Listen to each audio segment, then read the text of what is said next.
Jacob, the floor is yours. Well, thank you, Anne, and I promise I'll try to behave. Dear colleagues, let me begin on a rather somber note. In the OSCE region, we are witnessing a deterioration of the security situation, be it the use of force, violation of the OSCE commitments and principles, lack of transparency, growing mistrust, or hostile activities. All of these are now part of our everyday reality. I would like to remind you that I'm speaking here as a representative of a country which has fallen victim to an unprovoked and daring hostile act on our soil, causing death and destruction, and carried out by the intelligence operatives from a fellow OSCE member state. We strongly condemn all hostile and aggressive acts in the OSCE region, of course the most vivid example of which is the continued violation of Ukraine's sovereignty and territorial integrity, and the illegal annexation of Crimea. We are concerned by the recent buildup of Russian troops along the border with Ukraine. We call on Russia to be transparent, to reduce tensions, and to de-escalate.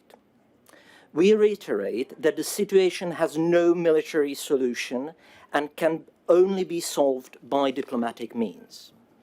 Once again, we call on the swift implementation of the Minsk agreements, including the permanent monitoring of the border between Ukraine and Russia by the OSCE.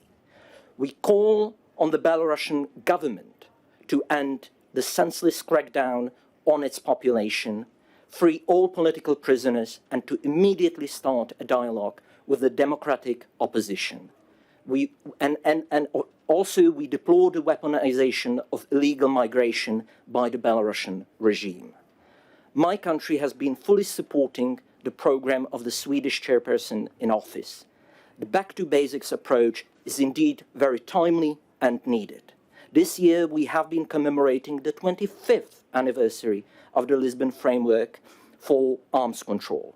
Implementing the OSCE conventional arms control as well as confidence and security building measures is key to reduce military risks in the region.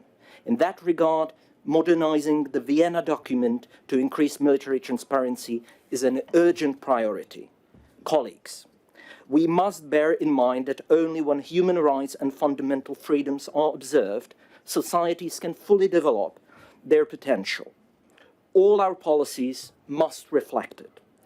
We express our great disappointment that this year's Human Dimension implementation meeting has been blocked. It is a unique platform for dialogue between the civil society and governments. Therefore, we urge all participating states to enable its holding. The COVID-19 pandemic has proven that no institution or state actor can take on the economic, environmental, or social challenges of today's complex world just on its own. The best way to succeed in reviving our economies and societies is a collective response. So let me just conclude. Thank you, dear Anne, for your steady leadership under extremely demanding conditions. We wish the upcoming Polish chairpersonship all the best for the 2022. We welcome Finland's chairmanship in 2025, which will mark the 50th anniversary of the Helsinki Final Act.